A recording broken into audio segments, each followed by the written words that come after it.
നമസ്കാരം. UDFന്റെ പ്രകടന പത്രിക പ്രഹസന പത്രികയായോ അതോ പ്രാവർത്തികമായോ? ഓർഡിനറി ബസ്സിൽ മാത്രം സ്ത്രീകൾക്ക് സൗജന്യ യാത്ര അനുവദിക്കുമ്പോൾ VD സതീശൻ നൽകിയ ഉറപ്പുകളെല്ലാം പാലിക്കപ്പെടുന്നുണ്ടോ? ഉദ്ഘാടനത്തിന് മുമ്പ് രമേശ് ചെന്നിത്തല കയറി ഗോളടിച്ചത് മാധ്യമങ്ങൾക്ക് വാർത്തയല്ല. VD സതീശൻ ഉദ്ഘാടന സമയത്ത് പറഞ്ഞ പലതും സത്യത്തിൽ ഉൾക്കൊള്ളാൻ കഴിയാത്തതാണ്, പലതും പലരെയും ആക്ഷേപിക്കുന്നതാണ്. വാർത്തയിലേക്ക് വരും മുമ്പ് ചാനൽ ഒന്ന് സബ്സ്ക്രൈബ് ചെയ്തിട്ടുള്ളൂ. ഇന്ന് അങ്ങനെ ഒരു ചരിത്രപരമായിട്ടുള്ള ദിനമാണെന്ന കാര്യത്തിൽ യാതൊരു തർക്കവുമില്ല. UDFനെ സംബന്ധിച്ച് ഏറെ ആശ്വസിക്കാവുന്ന, അവർക്ക് ആശ്വാസം പകരുന്ന ഒരു ദിവസം തന്നെയാണ്. കാരണം ഇന്ദിരാ ഗ്യാരണ്ടിയിൽ അവർ പറഞ്ഞിരുന്നത് എല്ലാ KSRTC ബസ്സിലും വനിതകൾക്ക് സൗജന്യ യാത്ര എന്നായിരുന്നല്ലോ. എന്നാൽ എല്ലാ KSRTC ബസ്സിലും അവർക്ക് സൗജന്യ യാത്ര ഉറപ്പാക്കാൻ കഴിഞ്ഞില്ലെങ്കിലും ഓർഡിനറി ബസ്സിൽ മാത്രം ഈ പ്രിയദർശിനി സൗജന്യ യാത്ര അനുവദിക്കാൻ കഴിഞ്ഞത് താൽക്കാലികമായി VD സതീശൻ സർക്കാരിന് ഒരു ആശ്വാസം തന്നെയാണ്. എന്തുകൊണ്ട് ഈ ഓർഡിനറി ബസ്സിൽ നിങ്ങൾ ജയിച്ച ഉടൻ തന്നെ സ്ത്രീകൾക്ക് സൗജന്യ യാത്ര ഉറപ്പാക്കുമെന്ന് പറഞ്ഞിട്ട് ഉറപ്പാക്കിയില്ല എന്ന് പ്രതിപക്ഷം നിരന്തരം ശബ്ദങ്ങൾ ഉയർത്തിക്കൊണ്ടിരിക്കുകയായിരുന്നു. അങ്ങനെ വന്നപ്പോൾ VD സതീശന് ഒരു കാര്യം മനസ്സിലായി, ഇത് പെട്ടെന്ന് നടപ്പിലാക്കിയില്ലെങ്കിൽ ഇനിയിപ്പോ ആരംഭിക്കാൻ പോകുന്ന സഭയിൽ പ്രതിപക്ഷ നേതാവ് പിണറായി വിജയൻ എന്തായാലും എടുത്തിട്ടൊടുക്കും എന്നുള്ള കാര്യം മനസ്സിലായി. അപ്പോൾ എന്ത് ചെയ്യണം? ഇത് നടപ്പിലാക്കുകയും വേണം, എന്നാൽ ഇത് നടപ്പിലാക്കുന്നത് കൊണ്ട് വേറെ രീതിയിലുള്ള ഒരു തട്ടുകേടും ഗവൺമെന്റിന് സംഭവിക്കാനും പാടില്ല. അതുകൊണ്ട് VD സതീശൻ തന്ത്രപരമായിട്ടുള്ള ഒരു തീരുമാനമെടുത്തു. ആദ്യ ഘട്ടം എന്ന രീതിയിൽ ഓർഡിനറി ബസ്സിൽ വനിതകൾക്ക് സൗജന്യ യാത്ര അനുവദിക്കാമെന്ന്. അപ്പൊ സ്വാഭാവികമായും എന്തുകൊണ്ട് നടപ്പിലാക്കിയില്ല എന്ന് പറഞ്ഞു വരുമ്പോൾ ഓർഡിനറിയിലെങ്കിലും ഞങ്ങൾ നടപ്പിലാക്കിയല്ലോ എന്ന് പറഞ്ഞ് ക്യാപ്സ്യൂൾ ഇറക്കി പിടിച്ചു വെക്കാൻ കഴിയും. അപ്പൊ അതാണ് ഇപ്പൊ നമ്മൾ കണ്ടുകൊണ്ടിരിക്കുന്നത്. അങ്ങനെ ഓർഡിനറി ബസ്സിൽ വനിതകൾക്ക് സൗജന്യ യാത്ര അനുവദിച്ചിരിക്കുന്നു. അത് പ്രതിപക്ഷത്തെ ഭയന്ന് തന്നെയാണ് മനസ്സിലാക്കുന്നത്. അല്ലായിരുന്നുവെങ്കിൽ എല്ലാ ബസ്സിലും അനുവദിക്കുമായിരുന്നു. അപ്പോ എന്തായാലും അങ്ങനെ ഓർഡിനറി ബസ്സിലാണെങ്കിൽ പോലും പ്രിയദർശിനി സൗജന്യ യാത്ര അനുവദിച്ചത് നല്ലൊരു കാര്യം തന്നെയാണ്. കുറച്ച് ആളുകൾക്കെങ്കിലും അത് സഹായകമാകുമെങ്കിൽ, അതായത് ഈ നാട്ടിലെ സ്ത്രീകൾക്ക്, അതിൽ കയറുന്ന സ്ത്രീകൾക്ക് അത്രയും സഹായകമാകുമെങ്കിൽ നല്ല കാര്യം തന്നെയാണ്. അതിനൊന്നും എതിർക്കുന്നില്ല, അതിന് ഇരുകൈ നീട്ടി സ്വീകരിക്കുന്നു. എല്ലാ ബസ്സിലും അവർക്ക് ഫ്രീ ആക്കിയാൽ അത്രയും നല്ലത് എന്ന് മാത്രമേ പറയുന്നുള്ളൂ. പക്ഷേ ഒരു ഈക്വാലിറ്റി എന്ന് പറയുന്ന ഒരു സാധനം ഉണ്ടല്ലോ, അതെന്തുകൊണ്ടാണ് ഈ ഗവൺമെന്റ് നടപ്പിലാക്കാത്തത്? കേവലം വോട്ട് ബാങ്ക് രാഷ്ട്രീയത്തിന് വേണ്ടി മാത്രമാണ് ഈ സ്ത്രീകൾക്ക് സൗജന്യ യാത്ര അനുവദിച്ചെന്നുള്ള കാര്യം നമുക്ക് എല്ലാവർക്കും അറിയാവുന്ന ഒരു കാര്യമാണ്. എന്തുകൊണ്ട് പുരുഷന്മാർക്ക് ഈ പറയുന്നത് പോലെ സൗജന്യം അനുവദിക്കുന്നില്ല എന്നൊരു ചോദ്യം ഉയർന്നു വരുന്നുണ്ട്. അങ്ങനെ ഉയർന്നു വന്നപ്പോൾ ഇന്ന് മുഖ്യമന്ത്രി ഈ ഉദ്ഘാടനം നടത്തിയ ശേഷം നടത്തിയ ഒരു പ്രതികരണമുണ്ട്, അത് നമുക്ക് കാണാം. ഇവരുടെ കയ്യിലാണെങ്കിൽ ആ പൈസ വീട്ടിലെത്തും. മറ്റേതാ സൗജന്യം കൊടുത്ത ഈ ബാക്കി വരുന്ന പകുതി കുറച്ച് പേര് കൊടുക്കും വീട്ടിൽ, ബാക്കി എവിടെ പോവും? ഞാൻ പറയില്ല, ഗവൺമെന്റിന് കിട്ടും പൈസ. സത്യത്തിൽ ഒരു രീതിയിൽ പറഞ്ഞാൽ ഇത് VD സതീശൻ ഒരു വിഭാഗം പുരുഷന്മാരെ ആക്ഷേപിക്കുന്ന ഒരു പ്രതികരണമാണ് നടത്തിയിട്ടുള്ളത്. അതായത് പുരുഷന്മാർക്ക് പൈസ കിട്ടിയിട്ടുണ്ടെങ്കിൽ അത് വീണ്ടും ഗവൺമെന്റിലേക്ക് തന്നെ വരുമെന്ന് പറയുമ്പോൾ എന്താണ് ഇത് തന്നെയാണ് മൂപ്പർ ഉദ്ദേശിച്ചത്. അവർ പോയിട്ട് കിട്ടുന്ന പൈസ മുഴുവൻ ഇങ്ങനെയൊക്കെ കുടിച്ചു തീർക്കുകയാണ് എന്ന രീതിയിൽ അവർ അങ്ങനെ ഡയറക്റ്റ് ആയിട്ട് പറഞ്ഞില്ലെങ്കിൽ എല്ലാവർക്കും മനസ്സിലായി, അവിടെ നിന്ന് ആൾക്കാരൊക്കെ ചിരിക്കുന്നുണ്ട്. അങ്ങനെ ഒരു പ്രതികരണം സ്വാഭാവികമായിട്ടും മുഖ്യമന്ത്രി ഇന്നേ ദിവസം അത് നടത്തേണ്ടിയിരുന്നില്ല എന്നുള്ളതാണ്. അവർക്ക് അനുവദിക്കാത്തതിന് കാരണമായിട്ട് വേറെ എന്തൊക്കെ പറയാമായിരുന്നു. പക്ഷെ കയ്യടി കിട്ടാൻ വേണ്ടി, ചില സ്ത്രീകളുടെ കയ്യടി കിട്ടാൻ വേണ്ടിയോ അല്ലെങ്കിൽ കുറച്ച് പുരുഷ ഈ പറയുന്ന വിരോധികളുടെ ഒക്കെ കയ്യടി കിട്ടാൻ വേണ്ടിയൊക്കെ ആകാം. എന്തുകൊണ്ടോ VD സതീശൻ നടത്തിയ പ്രതികരണം നമുക്ക് ഉൾക്കൊള്ളാൻ കഴിയാത്ത ഒന്ന് തന്നെയാണ്. മറ്റൊരു പ്രധാനപ്പെട്ട കാര്യം എന്താണ്? അതായത് ഈ ഓർഡിനറി ബസ്സിൽ സൗജന്യ യാത്ര പ്രഖ്യാപിക്കുമ്പോൾ പല മാധ്യമങ്ങളും ഇപ്പോൾ റിപ്പോർട്ട് ചെയ്യുന്നു ഓർഡിനറി ബസ്സുകളൊക്കെ സിറ്റി ഫാസ്റ്റ് ആക്കി മാറ്റി ഇന്നലെ രാത്രി സ്റ്റിക്കർ ഒട്ടിച്ചിട്ടുണ്ടെന്നുള്ള വാർത്തകൾ പുറത്തു വരുന്നുണ്ട്.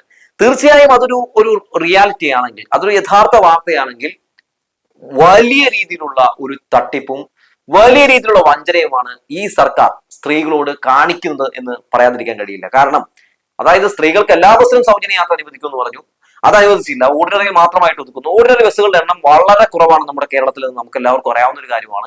എന്നിട്ട് അതിൽ പലതും സിറ്റി ഫാസ്റ്റ് ആക്കി മാറ്റുന്നു എന്ന വാർത്ത പുറത്തു വരുന്നു. പല മാധ്യമങ്ങളൊക്കെ അതിന്റെ തെളിവ് സഹിതം പുറത്തുവിട്ടിട്ടുണ്ട്. അപ്പോ അങ്ങനെ പുറത്തു വരുന്ന സാഹചര്യത്തിൽ ഇത് കൊട്ടും വഞ്ചനയാണെന്നും ഇത് സർക്കാർ അങ്ങ് മനസ്സറിഞ്ഞു കൊടുക്കുന്നതല്ല എന്നുള്ള കാര്യമൊക്കെ മനസ്സിലായിട്ടുണ്ട്. ഇത് ഔദാര്യമല്ല എന്ന് സർക്കാർ പറയുന്നുണ്ട്. തീർച്ചയായിട്ടും ഇത് ഔദാര്യമല്ല, അവരുടെ അവകാശമാണ്. കാരണം എന്താണ്, നിങ്ങൾ ഇത് പറഞ്ഞാണ് വോട്ട് മേടിച്ചത്. അപ്പൊ സ്വാഭാവികമായും നിങ്ങൾ ഇത് അവർക്ക് അതായത് പ്രാവർത്തികമാക്കി കൊടുക്കാനും ബാധ്യസ്ഥരാണ് എന്നുള്ളതാണ്. പിന്നെ ഏറെ ചിരിപ്പിച്ചൊരു കാര്യം, തിരുവനന്തപുരത്ത് ഉദ്ഘാടനം നടക്കുകയാണ്. ഉദ്ഘാടനം നടന്നിട്ട് ഉദ്ഘാടനം പോലും ചെയ്തിട്ടില്ല, അപ്പോഴത്തേക്കും തൃശ്ശൂരിലെ രമേശ് ചെന്നിത്തല കയറി ഫ്ലാഗ് ഓഫ് ചെയ്തു. പക്ഷെ മാധ്യമങ്ങൾക്ക് വാർത്തയല്ല. കാരണം എന്താണ്? UDF ആണേ. അതുകൊണ്ട് UDF എന്ത് കാണിച്ചാലും നമുക്കത് വാർത്തയല്ലേ. എന്തായാലും രമേശ് ചെന്നിത്തല ഇപ്പൊ മുഖ്യമന്ത്രിയെക്കാളും ഷൈൻ ചെയ്യുന്ന ഒരു ആളാണെന്ന് അറിയാൻ പറ്റും. മുഖ്യമന്ത്രി സത്യം പറഞ്ഞിട്ടുണ്ടെങ്കിൽ ഇങ്ങനെ കുറെ പൂക്കിച്ചിരിയും ആ ചിരിയൊക്കെ ചിരിച്ച് നടക്കുമ്പോൾ രമേശ് ചെന്നിത്തല തന്ത്രപരമായിട്ട് ആഭ്യന്തര ഉപമന്ത്രി കൂടിയായിട്ടുള്ള അദ്ദേഹം മുഖ്യമന്ത്രിക്ക് മുകളിൽ നിൽക്കുന്ന പെർഫോമൻസ് ഒക്കെ കാഴ്ചവെക്കുകയാണ്. എന്തോ ആകട്ടെ, അത് അവിടെ നിൽക്കട്ടെ. എന്തായാലും ഈ KSRTC ബസ് തടയുമെന്ന് പറഞ്ഞ് മെൻസ് അസോസിയേഷൻ രംഗത്തേക്ക് ഒന്ന് കാഴ്ചയൊക്കെ നമ്മൾ കണ്ടു കാണുമല്ലോ. ഈ മെൻസ് അസോസിയേഷന് ഇന്ന് മറുപടി നമ്മുടെ VD സതീശൻ കൊടുക്കുന്നുണ്ട്. ഒപ്പം മെൻസ് അസോസിയേഷൻ പറഞ്ഞ കാര്യം എന്താണ്, ഞങ്ങൾ നാളെ ഈ വാഹനം തടയുമെന്നാണ് പറഞ്ഞത്. ഒരെണ്ണത്തിനെ പോലും കണ്ടില്ല, അത് വേറെ കാര്യം. ഈ വട്ടിയൂർക്കാവ് എന്തോ അയാളുടെ പേര് ഞാൻ മറന്നുപോയി, ആ ചങ്ങാതി ഉണ്ടല്ലോ, അയാളാണ് ഈ വായ്ത്താളവും ഗീറുവാണോ ഒക്കെ അടിക്കുന്നത്. അപ്പൊ മൂപ്പര് ഇന്ന് മുഖ്യമന്ത്രി ഒരു പ്രതികരണം നടത്തിയേക്കണം കണ്ടപ്പോ ഈ വട്ടിയൂർക്കാവ് ആറാട്ടൻ ഈ സാധനം എടുത്തിട്ട് തന്റെ ഫേസ്ബുക്കിൽ ഇട്ടിട്ട് അതിന് തലക്കിട്ട് കൊടുത്തത് എങ്ങനെയാണ്, അത് ഞാൻ വായിക്കാം. ഇങ്ങനെയാണ് അദ്ദേഹം പറയുന്നത്: മുഖ്യമന്ത്രിയോട് ആദരവ് തോന്നിയ നിമിഷം. ഇങ്ങനെ ഒരു മുഖ്യമന്ത്രിയെ കിട്ടിയത് മലയാളികളുടെ ഭാഗ്യം. സമരത്തിൽ മാറ്റങ്ങൾ ഉണ്ടാകും. അനുവദിച്ച നിയമത്തിൽ നിന്നുകൊണ്ട് വിയോജിപ്പ് അറിയിക്കും എന്ന് പറഞ്ഞ് ഇദ്ദേഹം ഇട്ടങ്ങനെ മറ്റേ വീഡിയോ എന്താണെന്ന് അറിയാമോ? ആ വീഡിയോ നമുക്കൊന്ന് കാണാം. നമ്മുടെ മെൻസ് അസോസിയേഷൻ അവർ ഭയങ്കരമായ പ്രതിഷേധമാണ്. സ്ത്രീകൾക്ക് മാത്രം സൗജന്യം കൊടുക്കാൻ പോകുന്നു എന്നുള്ള ഒരു പ്രതിഷേധമാണ്. അപ്പോൾ അവർ വേറെ ബസ്സിലൊക്കെ യാത്ര ചെയ്യുന്നുണ്ട്. അതൊരു രസകരമായ ഒരു കാര്യം കൂടിയായിട്ടാണ് ഞാൻ കാണുന്നത്. അതിനോടൊന്നും നമുക്കൊരു വിരോധമില്ല. പക്ഷെ എല്ലാ പ്രശ്നം എന്താ, സൗജന്യം കൊടുത്താൽ ഈ ബാക്കി വരുന്ന പകുതി കുറച്ച് പേര് കൊടുക്കും വീട്ടിൽ, ബാക്കി അവിടെ പോവും. ഞാൻ പറയില്ല, ഗവൺമെൻറ്റിന് കിട്ടും പൈസ, സർക്കാരിന് കുഴപ്പമൊന്നും ഉണ്ടാവില്ല, പോയില്ല. അപ്പോൾ ഇവർക്കൊന്ന് കൊടുക്കട്ടെ. മാത്രമല്ല ഈ വീഡിയോ ആണ്, ഇത് പുരുഷന്മാരെ അപമാനിക്കുന്നതിന് തുല്യമാണ്. എന്നിട്ട് ഈ മണ്ടം ഗുണാപ്പി ഇതെടുത്തിട്ട് പോസ്റ്റ് ചെയ്തേക്കാണ്. എന്നിട്ട് മേളില് ക്യാപ്ഷൻ എഴുതിയിട്ടേക്കാണ്. ഇതുപോലെ പേടിത്തൂറിയായിട്ടുള്ള ഒരുത്തനൊക്കെയാണ് മെൻസ് അസോസിയേഷന്റെ അധ്യക്ഷനും കുണാണ്ടറും ഒക്കെ. മെൻസ് അസോസിയേഷൻ എന്ന് പറഞ്ഞാൽ ഈ നാട്ടിലെ ആണുങ്ങളുടെ മുഴുവൻ അട്ടിപ്പാറാവകാശമൊക്കെ ഏറ്റെടുക്കാൻ വേണ്ടി നടക്കുന്ന ഒരു ഇളിപോയ ഐറ്റം, അല്ലാണ്ട് വേറൊന്നും പറയാനൊന്നുമില്ല. എന്തായാലും വട്ടിയൂർക്കാവ് അവന്റെ പേര് വിട്ടു, അജിത് കുമാർ അങ്ങനെ എന്തോ ആണെന്ന് തോന്നുന്നു. ഇയാള് സത്യം പറഞ്ഞ നമ്മുടെ ആറാട്ടനെ പോലെയൊക്കെ ഉള്ള ഒരു ഐറ്റമാണ്. ഞങ്ങളുടെ അട്ടിപ്പാറാവകാശം എടുക്കാൻ നീ ഇങ്ങോട്ട് വരാൻ നിൽക്കണ്ട എന്ന് ഒന്ന് നേരത്തെ പറഞ്ഞു വെക്കുകയാണ്. നീ സത്യത്തിൽ ആദ്യം തന്നെ ഒരു നിലപാടും നിലവാരമൊക്കെ ആദ്യം ഒന്ന് കാണിക്കും, എന്നിട്ട് നമുക്ക് വിമർശനവും ആണുങ്ങളുടെ സ്വാതന്ത്ര്യത്തിന് വേണ്ടിയൊക്കെ നമുക്ക് ശബ്ദം ഉയർത്താം. എന്തായാലും ഈ വിഷയവുമായി ബന്ധപ്പെട്ടുകൊണ്ട് ഇപ്പോൾ പല കോണുകളിൽ നിന്ന് പല പുരുഷന്മാരും ഒക്കെ ശബ്ദങ്ങൾ ഉയർത്തുന്നുണ്ട്. വേറെ ഒന്നും കൊണ്ടല്ല, ഞങ്ങൾക്കും സൗജന്യ യാത്ര വേണം എന്ന് പറഞ്ഞുകൊണ്ട് തന്നെയാണ്.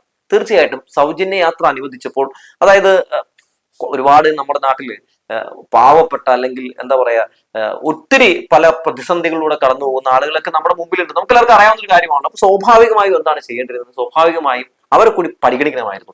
ഇതിപ്പോ അങ്ങനെ ഒരു പരിഗണനയൊന്നും നടത്തിയിട്ടില്ല. സത്യത്തിൽ ഈ സർക്കാർ ഒരു സ്ത്രീ സൗഹൃദ സർക്കാരാണെന്ന് വരുത്തി തീർക്കാനും സ്ത്രീ ശാക്തീകരണം ആണ് ഞങ്ങളുടെ പ്രധാനപ്പെട്ട മുഖമുദ്ര എന്നും ഒക്കെ കാണിക്കാൻ വേണ്ടി ചെയ്യുന്ന ചില ഉടായ്പകളായിട്ടാണ് എനിക്ക് തോന്നുന്നത്. എന്തായാലും ഇത് സ്ത്രീകൾക്കും ഗുണം ചെയ്യില്ല, സർക്കാരിനും ഗുണം ചെയ്യില്ല. ഇത് അവസാനം വലിയ പാമ്പായി മാറും എന്നാണ് പറയാനുള്ളത്. ഇപ്പൊ ഞങ്ങൾ 800 കോടി രൂപയൊക്കെ KSRTCക്ക് കൊടുത്തിട്ടുണ്ടെന്നൊക്കെ ഇന്നും ഈ പറയുന്ന VD സതീശൻ പറയുന്നത് കേട്ടു. 800 കോടിയല്ല, നിങ്ങൾ പറഞ്ഞിട്ടുള്ള കാര്യം പ്രാവർത്തികമാക്കാൻ നിങ്ങൾ അങ്ങോട്ട് അല്ലെങ്കിൽ പൈസ കൊടുക്കണം, അല്ലാതെ ആ മേഖല തകർക്കാൻ ഞങ്ങൾ സമ്മതിക്കില്ല.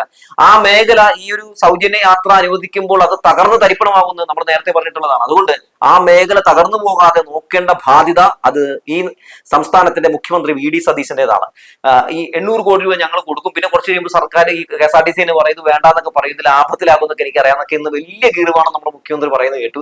പ്രിയപ്പെട്ട മുഖ്യമന്ത്രി ഒരു കാര്യം മനസ്സിലാക്കണം, ഇതില്ലാത്ത സമയത്ത് പോലും KSRTCയുടെ അവസ്ഥ എന്തായിരുന്നു നമുക്കെല്ലാവർക്കും അറിയാവുന്നതാണ്. അടച്ചുപൂട്ടലിന്റെ വക്കിലായിരുന്നു. ആ വക്കിൽ നിന്ന് ഒരു രീതിയിൽ കഴിഞ്ഞ സർക്കാർ ഒരു ലാഭത്തിന്റെ ഒരു ചെറിയ ഒരു പാതയിലേക്ക് വരെ എത്തിച്ചിരുന്നു. ഇപ്പൊ ഇനി സംഭവിക്കാൻ പോകുന്നത് ഈ മേഖല തകർന്നടിയും എന്ന് തന്നെയാണ്. അതുകൊണ്ട് പ്രിയപ്പെട്ട മുഖ്യമന്ത്രി മനസ്സിലാക്കേണ്ട ഒരു കാര്യമുണ്ട്. അങ്ങനെ മേഖല തകർന്നടിയുന്ന സാഹചര്യം ഉണ്ടായാൽ നിങ്ങളൊരു വലിയ കൈത്താങ്ങ് കൊടുത്തുകൊണ്ട് തന്നെ ആ മേഖലയെ സംരക്ഷിക്കണം. കാരണം ആ മേഖലയിലും ഒരുപാട് ആളുകൾ ജോലി ചെയ്യുന്നുണ്ട്, അവർക്കും കുടുംബമുണ്ടെന്നുള്ള കാര്യം മറന്നു പോകരുത്. നിങ്ങളുടെ രാഷ്ട്രീയ ലാഭത്തിന് വേണ്ടി ഓരോ രീതിയിലുള്ള പല സംഭവങ്ങളും കാണിച്ചു കൂട്ടുമ്പോഴും പലരും കണ്ണീര് കുടിക്കുന്നുണ്ടെന്ന കാര്യം മറന്നു പോകരുത്. അത് നമ്മൾ ഇങ്ങനെ ഓർമ്മിപ്പിച്ചുകൊണ്ടേയിരിക്കും. ഇതൊക്കെ നല്ലത് തന്നെ, പക്ഷെ അങ്ങനെ ഒരു കാര്യം പറയാതിരിക്കാൻ കഴിയില്ല. ഇനി പിണറായി വിജയനും VD സതീശനും തമ്മിലുള്ള ഒരു വ്യത്യാസം എന്താണ്? അതായത് എന്തുകൊണ്ടാണ് കഴിഞ്ഞ സർക്കാരിന്റെ കാലത്ത് ഇതൊന്നും അനുവദിക്കാതിരുന്നതെന്ന് ചോദിച്ചാൽ അവർക്ക് വേണമെങ്കിൽ അനുവദിക്കാമായിരുന്നു. പക്ഷെ അങ്ങനെ അനുവദിച്ചിട്ടുണ്ടെങ്കിൽ ഈ മേഖല അടച്ചുപൂട്ടി പോകേണ്ടി വരുമെന്നും നിരവധി ആളുകൾ പട്ടിണിയിലാകുമെന്നും ആ സർക്കാരിന് നല്ല ബോധ്യം ഉണ്ടായിരുന്നു. അതുകൊണ്ട് വളരെ ദീർഘവീക്ഷണത്തോടെ നീങ്ങിയ ഒരു സർക്കാരിനെയാണ് നമ്മൾ അന്ന് കണ്ടിരുന്നത്. എന്നാൽ ഈ സർക്കാരിന് ഒരു ദീർഘവീക്ഷണം ഇല്ല എന്നുള്ള കാര്യം ഇപ്പൊ ഏറെക്കുറെയൊക്കെ മനസ്സിലായിട്ടുണ്ട്. പിണറായി വിജയന് അഭിനയിക്കാൻ അറിയില്ലായിരുന്നു, VD സതീശന് നന്നായി അഭിനയിക്കാൻ അറിയാം. ഇതാണ് ഇവർ രണ്ടുപേരും തമ്മിലുള്ള വ്യത്യാസം എന്ന് പറയുന്നത്. എന്തായാലും ഈ മേഖല ഏത് രീതിയിലാകും, വെന്റിലേറ്ററിലാകാൻ പോകുന്നതിനെ പറ്റി ഏകദേശം ഒരു ധാരണ ഇപ്പൊ എല്ലാവർക്കും വന്നിട്ടുണ്ട്.